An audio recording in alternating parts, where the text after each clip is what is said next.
Hi, this is Roger, thanks for dropping by. This is viewers orchid question time number 5 or 6, I've forgotten how many I've done now. Didn't get one done last week, basically not enough questions. And the few that were there have been brought forward. They don't get forgotten, they just get collected together. A few things first. Don't forget we've got the Global Virtual Orchid Show coming up on the 4th of April, instigated by William Green from My Green Pets, and using the hashtag GVOS2020. If you try that hashtag search now, just stick it in the top of Google, and there's already some entries, so including William Green's obviously. So the hashtag's working, there's a few things coming up. Obviously people are saving them up, but what it might be nice to do to really get this to take off is for anybody who's running a channel already, just do a quick short video advertising the event and telling everyone about the hashtag. It's all very well saying, oh well, so and so's already done it, but you may have a unique group of viewers. For instance, if you're in a country where you perhaps do videos in your own language and your viewers don't necessarily watch people like me because maybe they don't speak English. So have a think about just doing a little promotion video in your own country, possibly in your own language. Let's get it big. Let's get it. It should be a global event. That was the whole idea. Right, that's that. What else was I going to say? Things coming up. A while ago, you remember I did a collaboration with a company called Gemma LED with some grow lights. They send me a grow light, I do an unboxing and a review, and then sort of show it working. I'm doing another one, and you might think, oh, I thought you had enough grow lights. Yeah, well I have. But what a lot of people forget is just inside this door is another little group of orchids, in the house orchids. And they don't get much light. You know, they're even farther away from the light than things on the lower shelves out here, where it's quite bright. And the new lights that Gemma have come up with are aesthetically pleasing. They've been designed with lighting up a small corner in the home, bearing that in mind. So apparently they look pretty, as opposed to a more industrial feel for things like greenhouses and stuff. So they've arrived, and I'll get that video done shortly, so that'll be a video to come. But the idea is to set those up, possibly on a timer, just for the few orchids that I've got in the house, which have got their own series. We've got the store-bought Phalaenopsis, we've got the Oncidium Alliance series and the Cattleya Alliance series, which we bought some plants specifically to do that. And so that's to come. I have noticed that when I pop a bonsai video up, my audience runs a mile. We won't be doing it very often. It is basically an orchid channel. But there are some people that are actually interested in the trees. So although I don't do many, I do like to pop one up now and again. But for those of you who only like the orchid stuff, apologies. But you know, there are some other viewers that are interested. Certainly one of my bonsai videos from some time ago is one of my highest viewed videos of all time, so somebody's watching them. Right, back to the point in hand. Viewers' question time, and one of these really should be a separate video. Helen Hawkins and Frederick G77 both asked about Tolumnias, like a care guide, a bit of my thoughts on Tolumnias. I have got quite a few. Let's grab one. Better grab one that's in flower. They are compact plants. They were once classed as Oncidiums, but they've been given their own genus effectively, Tolumnias. They were once called equitant Oncidiums. They come from the Caribbean area, so the islands and around the coastal areas of the Caribbean. So warm, and sometimes pretty wet. Sea equals sea breezes equals coastal mists, morning dew, due to humidity. So you're already getting the clues, aren't you? But these are strange orchids. They're epiphytes, yes, but they've got their own little classification. They're branch epiphytes, twig epiphytes. You very rarely find them growing on a big branch or on a trunk. They hang in the twigs of shrubs and things like that, and the roots often run along under those little twigs, so they attach themselves precariously, quite honestly. I don't know how they stand up to some of the breezes they might get in that area now and again, but you know, they do. But the main thing to remember with these is you very rarely find them with their roots in anything. In the wild, they're hanging on to things. So unlike some of the other epiphytes that grow on mossy branches in amongst the roots of other orchids, these don't tend to do that. They tend to be just hanging on with bare roots, just grabbing hold of little twigs and things like that. And you might think, well, how on earth do they hydrate themselves? In those areas there, you can virtually guarantee every day there will be a morning dew. These temperatures drop down a little bit at night, and when you get to dawn they just drop that little bit more. You hit that dew point, and if you're out there just before and around dawn, you will see that dew on places. And on branches it tends to run round to the underside of the branches. Where do you think the roots are? Yeah? So what these need is air around their roots. They also need a fast wet dry cycle. You put these in a compact mix with no air in it and keep it wet, you will lose your roots quicker than anything.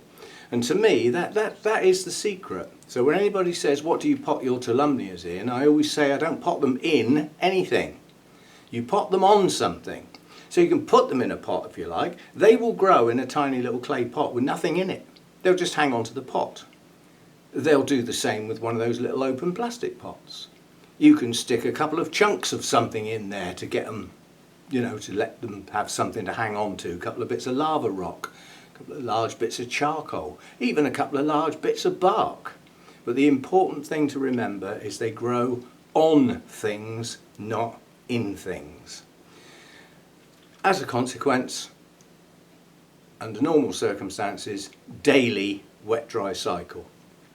I've got all mine mounted, generates work, yeah? Now through the winter they don't need watering every day because they tend to slow up a bit because my temperatures are low, so they slow down.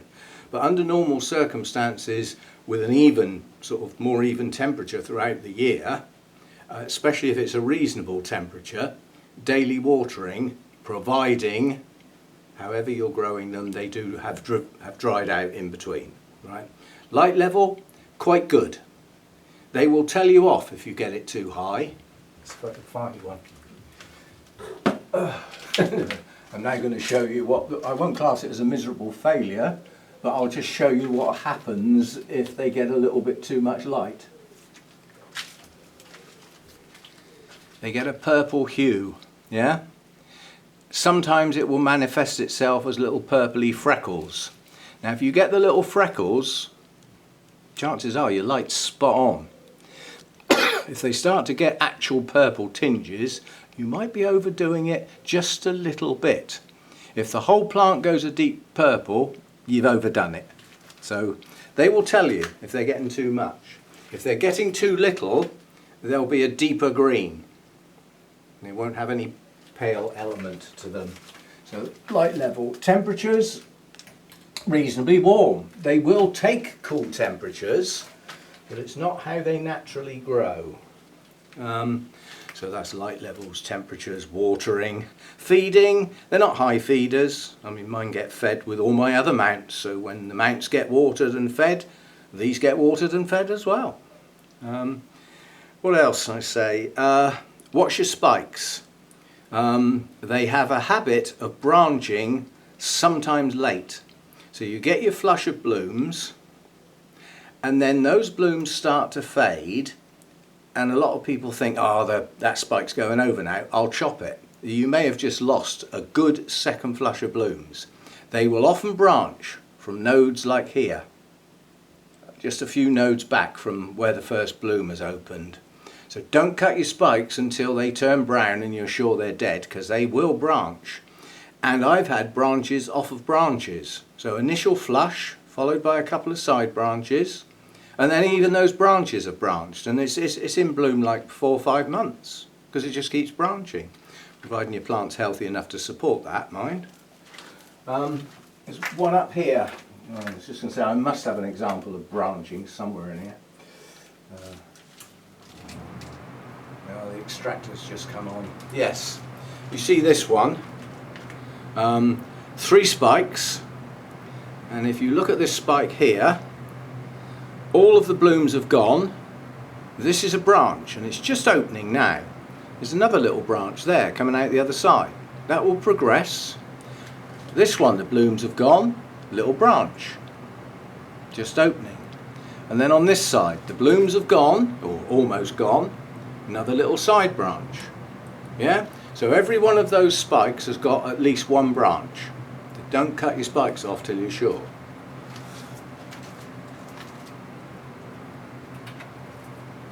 I'll show you this one as well. If you look at this spike here, which has got absolutely, now let me turn it around because these blooms are gorgeous. That's one of my most attractive Tolumnias, which is, it's called Golden Sunray Sunrise, because somebody's bound to ask. And if you look at this spike, it almost looks normal. It's not. This is the original spike here. All those blooms are on 2 branches coming out the side. And yet it almost looks like a normal one because all the blooms are open together. The blooms are going on this spike, but again, new little branch coming out the side. Don't cut your spikes. You could lose a second flush of blooms that is often nearly as good as the first. Right, that was that. Helen Hawkins also asked about shading. Yes, you depending on where you grow, you're going to need some. In the UK, there are some orchids that could probably take full sun out in the garden, but they might not like the nighttime temperatures at the moment because we've had a frost the last 3 mornings, or I have here anyway. So, you know, most orchids that we grow, what I call readily available, are not going to be that happy outside in the UK. It's just unpredictable. They'll either get drowned for weeks on end, or they'll get frazzled, or they'll get frozen. It's just not suitable. But in here, I've got polycarbonate double skinned on the roof, followed by bubble wrap that went up there one winter to help keep the heat in, and I can't be asked to take it down, so it's still up there and it stays up there. It's going to stay up there till it falls down. I'm not getting everything out to get that down again. So that's my roof.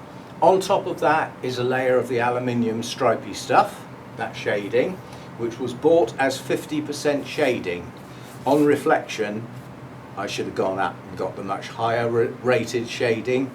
As a consequence, last year, the aluminium stuff's supposed to reflect a lot of light and some of the heat and stop it coming in through your glass. So I put it up in all good faith. And what did we do? We frazzled quite a lot of our Oncidium types and a few others. The light was too intense. It was getting in, and over a long period of time, my Oncidium started going really pale. Luckily, somebody spotted it for me, because when things change slowly in your grow room or your grow space, your greenhouse, you don't see it because it's gradual. So I hadn't seen this happening until somebody pointed it out, and I had a good look and I thought, yes, you're right, things have got a bit pale in here due to, you know, too much light. So this year we've got back to the layer of shade netting, the old green netting stuff. I think that was 50%. And then I've put the aluminium stuff on top of that. That's on the sides. On the roof, I've just got the aluminium stripy stuff. So that's my shading. And don't forget my glass is clear glass on 2 sides here. The sun comes in up there, goes round there, and sets there. Yeah? So this side is mostly wood to accommodate kit, basically. There's only one pane of glass there, and that's got that white shading paint on it, which some people use.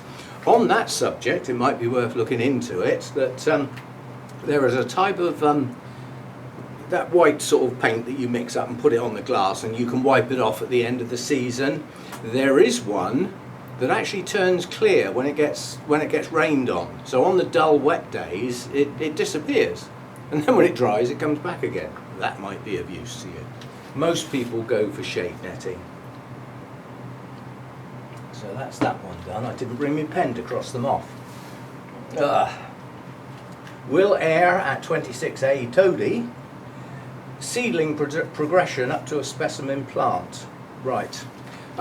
If you're interested, because you can get them cheap, in some seedlings. Oh, I can't believe it.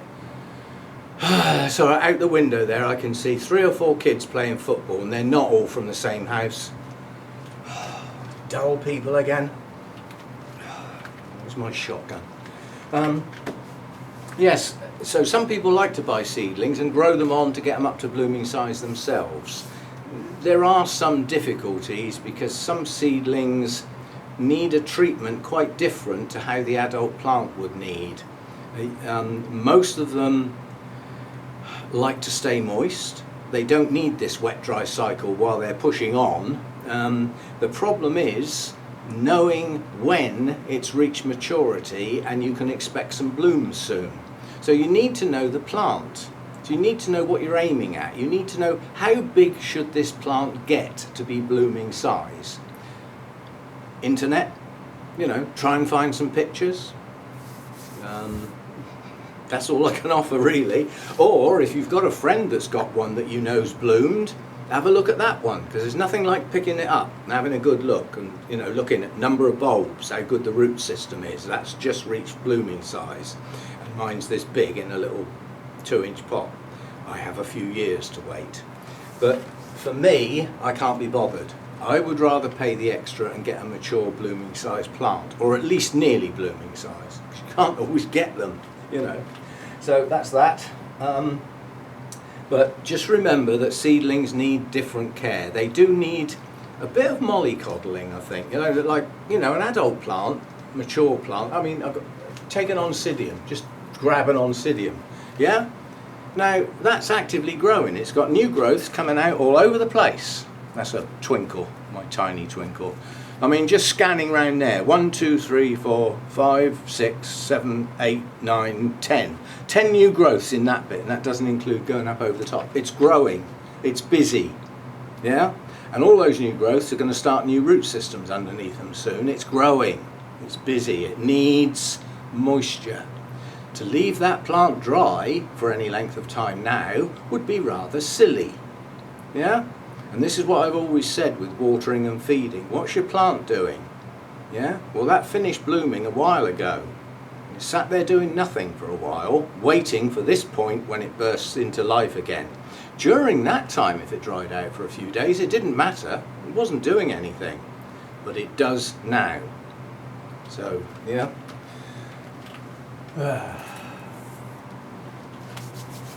Right, so seedling progressions, try and get to find out what the adult plant is supposed to look like. And other people's videos of orchid shows are quite a good place to see what a real specimen plant might look like.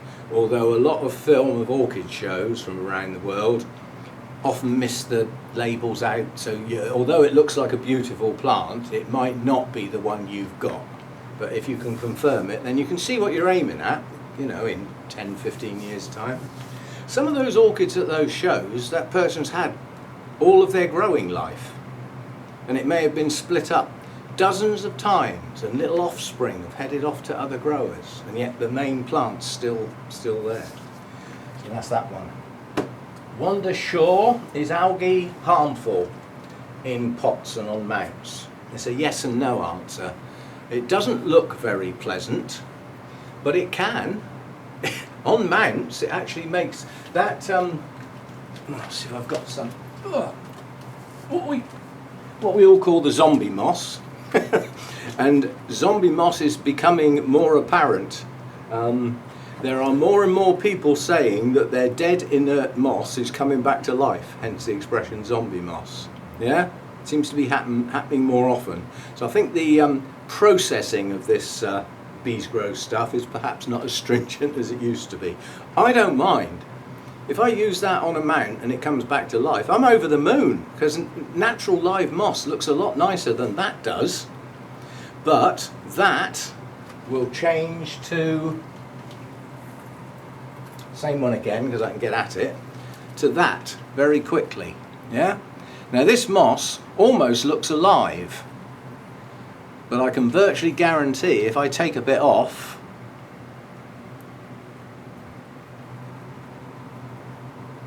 you can see underneath it's still got that browny colour. Yeah? It's not alive at all. That's algae on the surface of the moss. That's not the same thing. Yeah? So, and on that it looks smashing. And will do no harm whatsoever. Yeah? Now in a pot it doesn't look quite so nice. And I'll have trouble finding a pot. In fact, I'm not even going to bother looking because, you know, as from last year, most of my pots now sit in another pot, so they sit inside a black pot to keep the light out, which stops the algae. But algae in a pot looks unpleasant and can look slimy, not very nice at all. Now I'm going to say, and it blocks the light, but it blocks it in a different way because, I thought I'd gone deaf for a minute. It's just the extractor's gone off.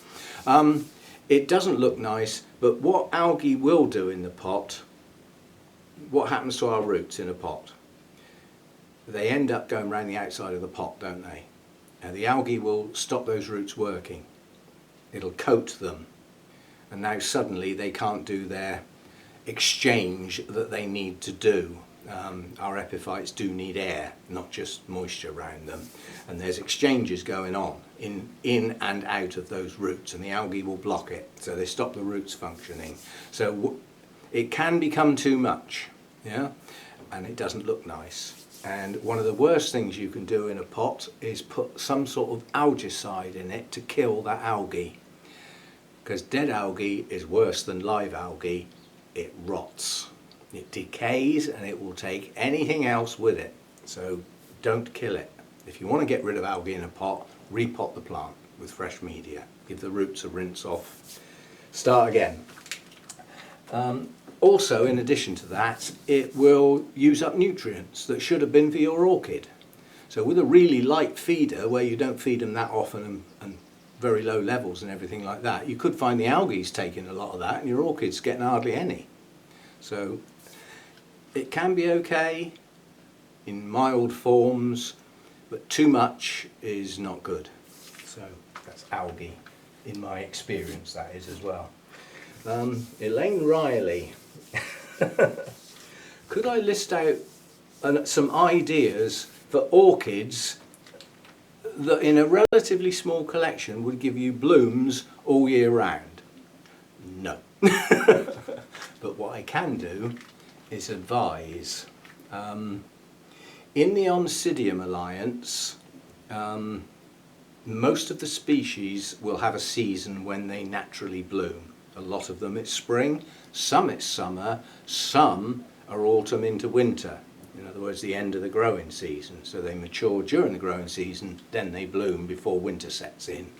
Some of them almost go dormant and bloom in the spring on the older growths. Depends on the plant, yeah? But a lot of the hybrids and the intergenerics have had their season beaten out of them with successive breeding. So they haven't got a season. What they've got is when they last bloomed. And they're highly likely to bloom again a year later. Now you can bend that to your own will, because if you buy an Oncidium intergeneric that's in bloom in August, chances are it will be in bloom in August the following year. They can move backwards sometimes because they can come to maturity on the latest growths a little earlier than they did the time before, so they may creep back a bit. And if you repot them and put a stall in amongst their growing season, they might take a little bit longer to come back into bloom. But under normal circumstances, one that bloomed in August and you bought it in bloom, even though it was forced into bloom for that time, chances are it will bloom the same time next year. So if you buy one of those a month from your local store. So, well, this one was in bloom in January. It may well bloom again in January for some consecutive years. So you can get a set. Others are not so accommodating, but the Oncidium Alliance are pretty good at that sort of thing. If you get a nobly in bloom midsummer, the chances are it won't bloom very well the following spring, and the spring after that it'll revert. It'll get its season back into it, even though it's a hybrid, and they tend to be late winter, spring bloomers. That's their time. So they're not so easy. You're just not going to have a nobly in bloom each month of the year unless you just buy them in, you know, and then they'll drop that seasonal problem as they adapt to your environment. What else have we got in here? Vandas. Well, Vandas can almost bloom any time, providing they've got the light. But they don't really have a season. I mean, last year my big blue one bloomed 3 times, including once in January. So, yeah, not so easy there. The winter resting dendrobiums tend to bloom spring, so you can't play with those very much. You can have the cooler growers, if you can accommodate them. Things like Masdevallias and Draculas can be in bloom anytime. And on a reasonable sized plant, they can almost be in bloom all the time. You see what I mean? They'll have a succession of blooms. They haven't really got a season. Restrepias can be in bloom constantly, on and off, right throughout the year. So you can have, if you can keep your temperatures down, your humidity up, you could try some of those. So I'm just looking around to see what I've got, apart from a bad memory, obviously. That's about it, really. I don't venture out. Cattleya types. Most Cattleyas tend to come into bloom at a certain time of year. And when you get into the species, that can be quite precise. Some of the hybrids are more flexible, and some of the hybrids will bloom twice a year. Now, depending on when you bought that in bloom, that twice a year might remain with that plant forevermore, or even once a year. So it can depend. It's not an easy answer. But some thoughts anyway. Sherry S answered a really nice one. If all the science has gone into creating a lovely balanced fertiliser based on the MSU formula, why do you mess about with it, adding calcium and magnesium and CalMag and seaweed and stuff like that? And quite honestly, that is an incredibly sensible question. And the answer is, if your favourite meal was beans on toast, would you want to live off it for breakfast, dinner and tea? Every day, day in, day out? The answer is probably no. You'd want a bit of variety. If you think about, again, in the wild, most of the nutrients a plant gets is just washed down from higher up the tree, and sometimes that's got next to nothing in it. But do you think it would have the same content in it day in, day out? The answer is no. Because one day it might have a bit of monkey poo, and that may last 2 or 3 days until it's all washed away, and then we're back to just some decomposed leaves and stuff like that. So they get a varied diet in the wild. And you've also got plants at different stages of growth. A lot of my Oncidium types, especially the twinkles, are coming into active growth now. So something that's coming into active growth that's quite vigorous is going to use up the nitrogen like it's going out of fashion. So upping the nitrogen is a good idea. And as I've said before, what do we always do if we bump the nitrogen up? We bump the calcium up to back it up. Nitrogen on its own, leggy, wishy-washy, bit flimsy. With the calcium, yep. So that's what we want. Nice, good, strong uprights. So plants doing different things. At the moment, I'm making sure my calcium is always there. Yes, it's in the MSU formula, but by adding my calcium nitrate, I'm giving that nitrogen a little bit of a boost, backed up by some more calcium, because the calcium isn't mobile. So I may have calcium in my MSU formula, and it comes into the plant, and we'll have a bit of that there, a bit of that there, and I could do with a bit there, but I've run out.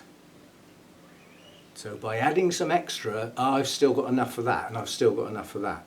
That's the way the calcium moves up through the plant, comes in through the roots and goes to where it's needed until there's none left. And when there's none left, there are bits of the plant that could have done with some that didn't get any. They've got to wait for the next lot. Yeah? So that's why we play now and again. Varied diet. And don't forget, seaweed isn't really a plant food. Its main reason for adding it in is the hormones that are in there. They're instructions to grow and to do things. They're used by, you know, I've got a new growth coming, we'll need some roots under that, right? Let's get a cluster of hormones, get some roots going. So that's really why we use that. So that's why I play with it. Not everybody does, but I do. What else have we got?